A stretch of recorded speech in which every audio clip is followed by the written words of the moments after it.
and welcome to Money Chat Now. Money Chat Now is a politically charged stock market pre-show giving you the politics of the day and the biggest moves in the stock market. It is presented with comedic common sense and just the right amount of sarcasm by an expert in financial literacy. And hey, that's me, Larry Steinhouse. Hey, today is Thursday, October 27th. I want to welcome you to the show. We are here live on Facebook, Twitter, LinkedIn, and YouTube, and you can also find repeats of the show on Rumble and Spotify. Hey, please search Money Chat Now and Larry Steinhouse, and then you can follow me there as well. By the way, if you'd like to connect, please go to contactlarry.com, and there you will find my social media connections, my email, my text message information as well. That's contactlarry.com. All right. Just a reminder, by the way, if you're watching online, hit that like button, hit that share button, and don't forget to subscribe to the YouTube channel if we still have one. I don't even know if we do anymore. And like the Money Chat Now page on Facebook, and you can also find Money Chat Now and the Larry Steinhouse Show on Spotify. Please go there and subscribe as well. Hey, you can also comment live during the show on YouTube, Facebook, Twitter, and LinkedIn, and please say hi so I know you're watching. By the way, a couple of people are saying hi already. It looks like we got Mike saying hi. We got Jose coming in from YouTube, so I guess YouTube is working. We've got James coming in from YouTube, and he's coming in. And we also have Linda, my lovely wife. We got Tom, and we got Bill saying good morning. Awesome, guys. Thank you so much for watching. I always appreciate you guys. And by the way, speaking of YouTube and Facebook censors, go to the Facebook fan page or the Facebook page, or whatever, like it there, so that way when I am in Facebook jail or YouTube jail or whatever the heck it is, you can still see it there because we have another way to get in there. All right, also, we got a couple other people saying hi. We got Royce saying hi, and Joanne saying hi, and Joe saying hi. Thanks so much. You guys are awesome. All right, today we're going to be discussing the market recap. We're going to be talking about Powell under pressure. We're going to be talking about student loan forgiveness update and the emergency powers that have been extended once again. All right, Money Chat Now, of course, is brought to you by Investor Schooling, and you can attend a complimentary class this Thursday. Actually, that's today, by going to investorschooling.com, and there you'll learn about real estate investing and stock options trading and so many other things about money that I bet you didn't even know. So stop by tonight, and I promise you'll have a great class. Hey, don't forget to share the program. Did you know how to share it? Just underneath the video is a share button. I saw that Betsy shared it last night, and I think Peter shared it, and oh my goodness, Barbara shared it, I think, and it was one other person, and I'm sorry if I forgot who you were, but I know you guys shared it, but I appreciate you guys so much. Please share it. Let everybody know how great the show is and how much fun they're having. All right, real quick, it looks like this is it, folks. The end of earnings rally is upon us. Yesterday was dismal as the market waited in bated breath for the results of Meta, which we will get into in a few minutes, but it was terrible. The Dow was up as high as 350 points yesterday, and then the reality of what if triggered the market to sink. The Dow actually ended up up 2 points. It was nothing, but the NASDAQ could not recover at all. The earnings miss from the tech companies the day before just took down the NASDAQ. Microsoft ended down about 20 points. Google ended down about 10 points. And to me, Google is the play at the price of 90. So if you want to get into Google, I think it's a good play at 90. Apple was also dragged down by the NASDAQ being dragged down. I did take a small play on Apple just for fun. I bought a 148 strike price ending tomorrow. I kind of rolled the dice on this one, looking at an earnings play. But I got to tell you, I was glad I avoided Meta. Meta had their earnings report and after the bell, and my guess of the ad test, if you remember, yesterday I did the ad test. I did an ad test. My guess was correct. If you remember, I talked about how Facebook has an ad count. When I scroll down my feed, I count how many posts on my wall it takes to get to an ad. On average, I noticed it used to be 5. When Facebook is doing great, it's an average of 3. I noticed yesterday it took 7 posts before I got to an ad. That to me meant that they have too much inventory. When you consider the Apple and Google privacy changes for smartphones, Facebook is struggling to convince people to advertise. Facebook also makes it difficult to advertise. I don't know if you ever advertise on Facebook, but every ad you place gets picked up by the Facebook bots and rejects the ad. Most ads can be placed with the appeal process. However, I got to tell you, oftentimes I don't even bother anymore. I write the ad, they reject it. I'm like, you know what? I don't even feel like it. You don't want my money. I don't care. So all of this leads to the fact that anytime I want to use free speech, I also get put in Facebook jail. YouTube, however, is the worst. With this one, I get put in YouTube jail, and I've had my YouTube accounts closed. I can't even watch YouTube videos off of one of my emails. Good thing I have several of them. Anyway, Meta is not only missed their earnings numbers, but they also had poor guidance report where Zuckerberg warned of near-term sales challenges. They had, believe it or not, a slightly higher daily usage number, and it must be because of my show being on every day. So you guys are watching it, so we're bringing up Facebook numbers.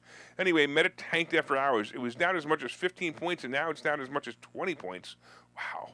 It's like below or right at the 2016 price range. That's bad.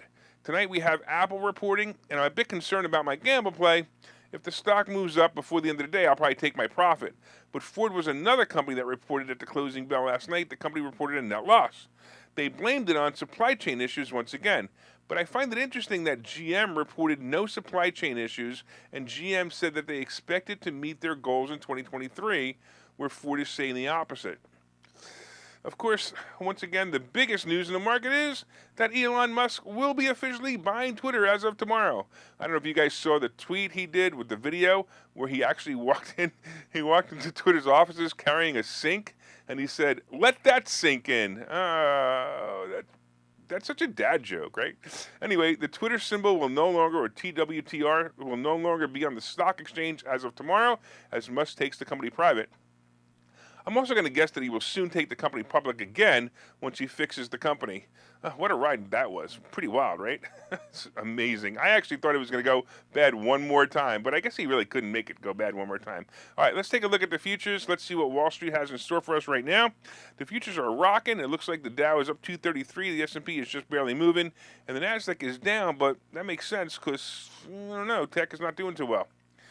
All right, real quick, couple of people saying hi. We got a whole bunch of people, Rob and Matthew and James and Michael and Ken, the Democrats here, and Deb's here. Thank you so much. I don't know, Ken, you said Elon is a test. I don't know what you mean by that. I'd love to find out, so if you want to fill us in on that, let me know. All right, we all know what's happening each month that Fed Chair Powell raises interest rates. With each rise, it brings us closer to recession, closer to mass employment, and closer to killing the greatest economy we've ever seen in a long time. Even the scamdemic couldn't keep us down for long. The economy here grew so much, so fast, that inflation became the issue. So what does the Federal Reserve do? They continue to raise the interest rate to kill the economy. As I and others have been saying, he took too long to raise rates, and now he's trying to make up for it. It's sort of like if you were going to cook a turkey and it takes 5 hours to cook the turkey at 350 degrees, you can't cook the turkey at 700 degrees and expect it to be done in 2.5 hours. Instead, you'll have a burnt mess on your hands. And that's basically what Powell's trying to do. But Powell continues to burn the economy. Politicians are now begging Powell to slow it down. The last time the Fed chair raised interest rates from 2016 to 2018, Powell withstood withering criticism from then President Trump.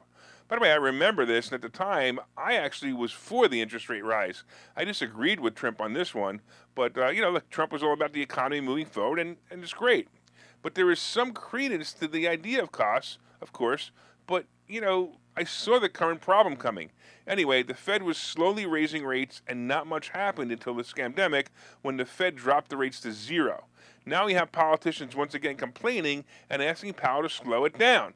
He should slow it down. Here's a letter from Senator Sherrod Brown, and it was addressed to Powell. By the way, this Sherrod is a Democrat and warned about the potential job losses from the Fed's rate hike that is used to combat inflation. In the letter, Brown says, "It is your job to combat inflation, but at the same time, you must not lose sight of your responsibility to ensure that we have full employment." Brown added that potential job losses brought about monetary over-tightening will only worsen matters for the working class. He's absolutely correct. Inflation is a problem, no doubt, but having your salary taken away and using unemployment insurance will be worse.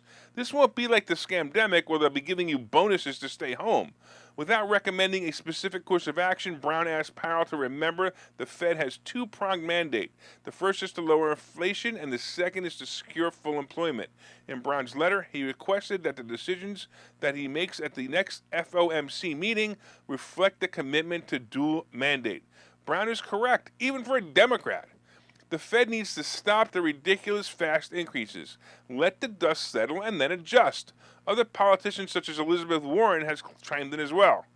Don't forget that the Federal Reserve operates outside the government or the Constitution.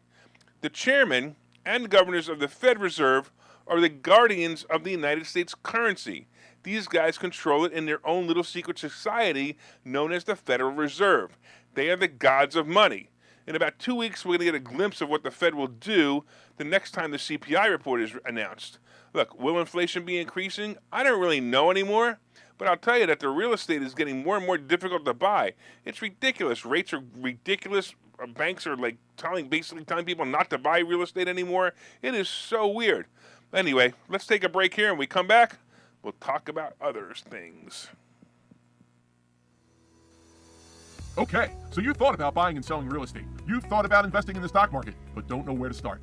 Well, what if you could find a place to unlock strategies to master both real estate and the stock market, all without the headache? That place is Investor Schooling, hosted by Larry Steinhouse, an expert in real estate, financial literacy, and the ins and outs of the stock market. You can attend Investor Schooling in person or online 8 times a month. You can and will learn how to make money in real estate, and you will learn mastery of stock techniques such as options and covered calls. You will even get a chance to ask one of your burning questions to the stock options sultan, the master of picks and plays. Call 866-424-2829 for free information and receive a complimentary pass to attend classes, or register online at investorschooling.com. Don't delay. These passes are limited. So what are you waiting for? Call 866-424-2829. That's 866-424-2829. Or visit investorschooling.com. That's investorschooling.com.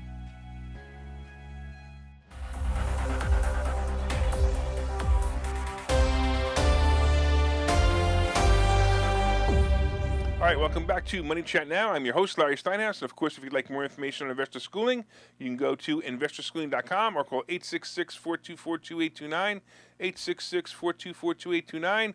I want to welcome you back to the show, and we are here live on Facebook, Twitter, LinkedIn, and YouTube.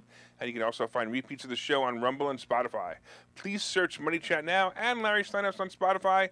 Like and subscribe. Hey, if you haven't liked and subscribed the Spotify channel, please do it. It would be great to see you guys on there or hear you guys on there.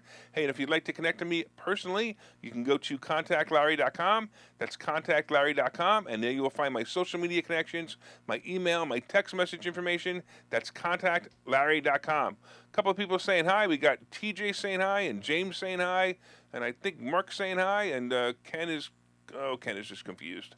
Anyway, it looks like we got a bunch of people saying hi. Thank you so much. I totally appreciate you guys. All right, so far, of course, we've been discussing the market recap and the fact that Meta got tanked the other day. We talked about Powell being under pressure. I mean, stop it already. You know, if you want to raise interest rates, do it quarter a point, just so you could feel better or you could feel like you've done something. He's so annoying at this point. Coming up, we have student loan forgiveness update, and we have the emergency powers extended once again because the dictators like to be in charge. And of course, we have today's picks and plays. But first, did you guys hit that like button? Everybody hit that like button. So if you're watching for the first time, hit that like button. If you're watching for the first time, also hit that share button. And if you're watching for the first time and you haven't said hi, please leave a comment to say hi.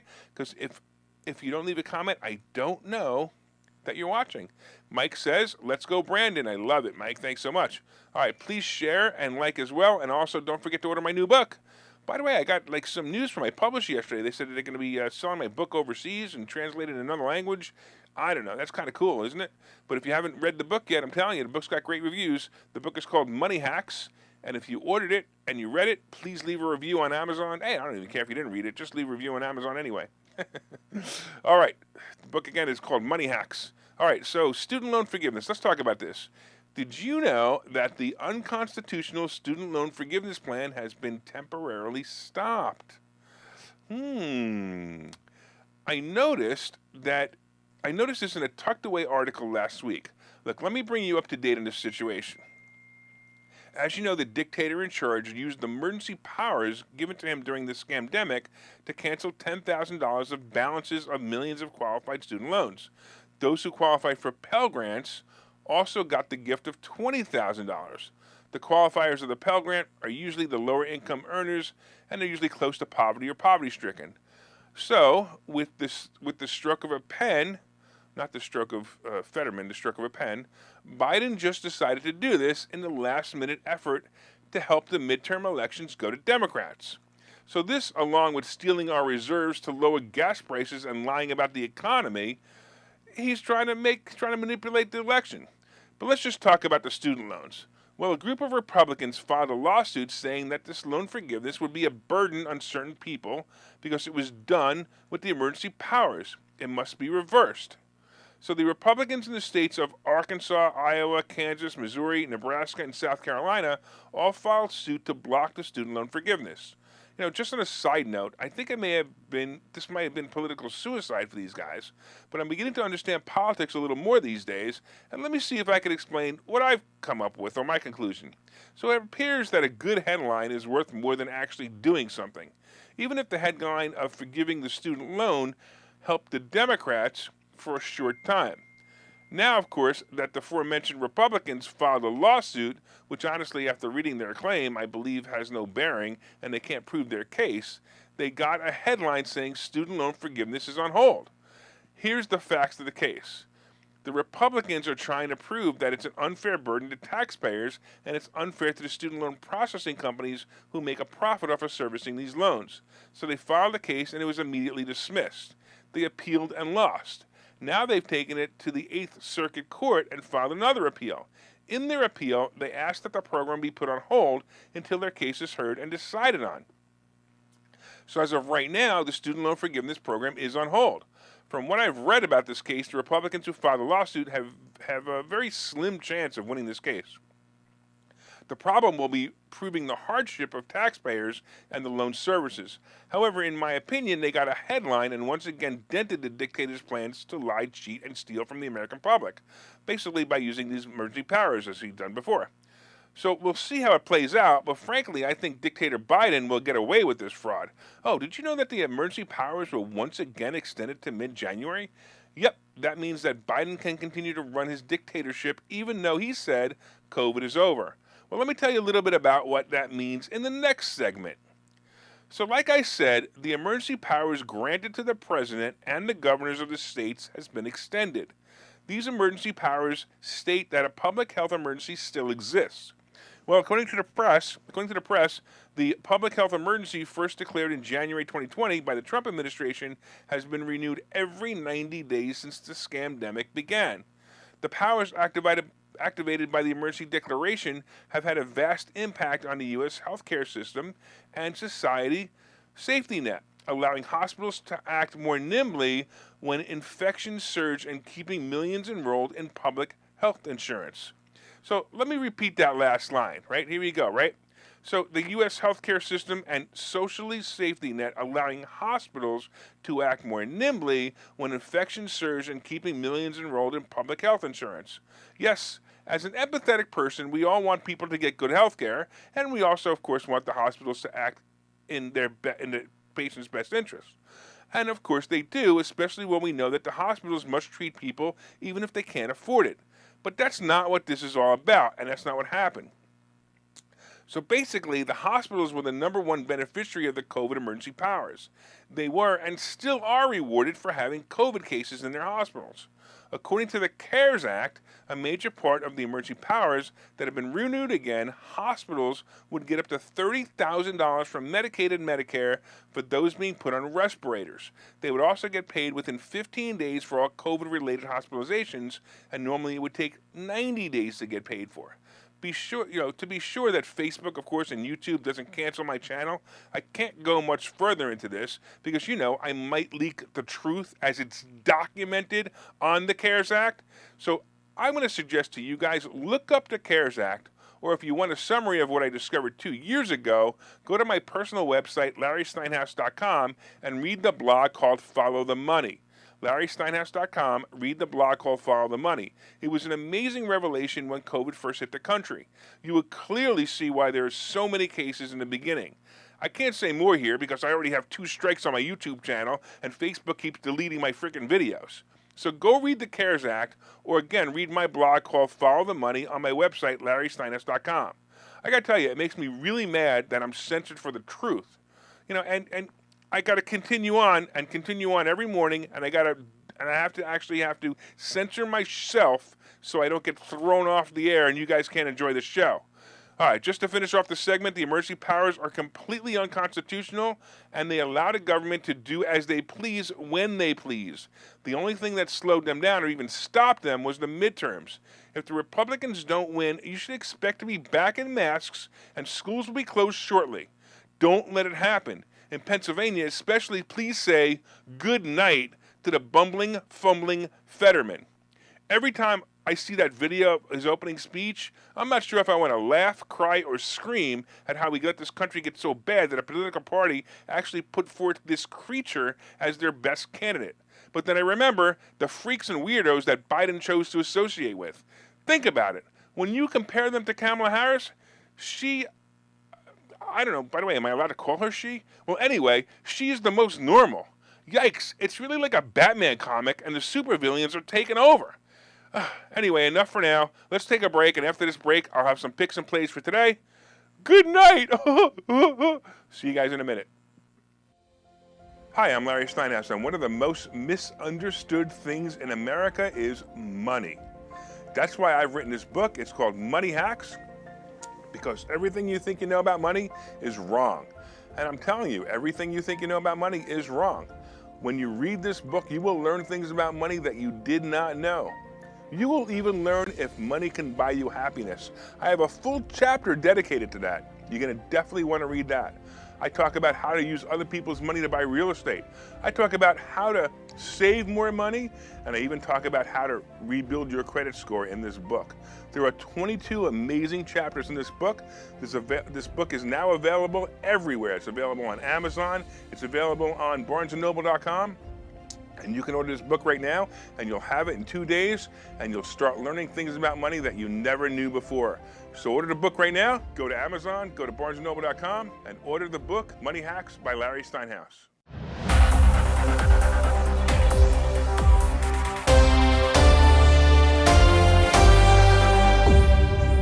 Welcome back to Money Chat Now. I'm your host, Larry Steinhouse. By the way, if you'd like to be a sponsor on this show, your name and product will be delivered to hundreds of loyal listeners watching the show. Let me know if you want to be a sponsor by reaching out to me on Messenger or going to contactlarry.com. That's contactlarry.com. And don't forget to subscribe to the Spotify channel as well. You could listen to all the segments. That's right, you can subscribe. All the segments are broken out, and they're broken out for your enjoyment or for just so you can play to Democrats. Don't forget to look up Money Chat Now on Spotify and subscribe there. So real quick, I got to tell you. So we got the chatter going on all the time, but it amazes me. By the way, I want to say hello to Seth and Mike, and I think there was one other person I haven't said hello to, which is Tommy. I appreciate you guys. But Mike, you wrote this down. Oz may have killed dogs. Fetterman killed the English language. First of all, Michael, I can't believe that you're actually believing this. He did not kill dogs. In fact, if you go back and you actually see it, he had nothing to do with the study. And if you actually go back to the truth, they actually pulled those ads because he sued them because it wasn't true. So just so you know, go back there and take a look at it. Anyway, that's the way that is. All right, so getting back to this, so far, of course, we've been discussing, what have we been discussing? We've been discussing the fact that the market is doing pretty well, except Meta got tanked yesterday. We talked about Powell being under pressure because he keeps raising interest rates and forgetting that there are people's lives underneath that game. We also talked about student loan forgiveness and how it's unconstitutional and how the Republicans are fighting it. I don't know if that was a good idea, but you know what? It may actually work for them because they're not going to get it overturned, but I do think that the headlines are good for them. We also talked about the emergency powers extended, the dictatorship powers. So King Biden and his loyal subjects will be continuing to destroy our lives. Anyway, coming up, we have today's picks and plays. But first, did you guys hit that like button yet? Did you guys hit that share button? Everybody hit that share button. Tell all your friends about the show. Let them know it's both entertaining, educational, and political. Please share it on your page or in groups that you feel may enjoy the show.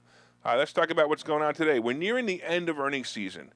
We have about another 10 days of earnings to announce, but the big ones are over in a few days.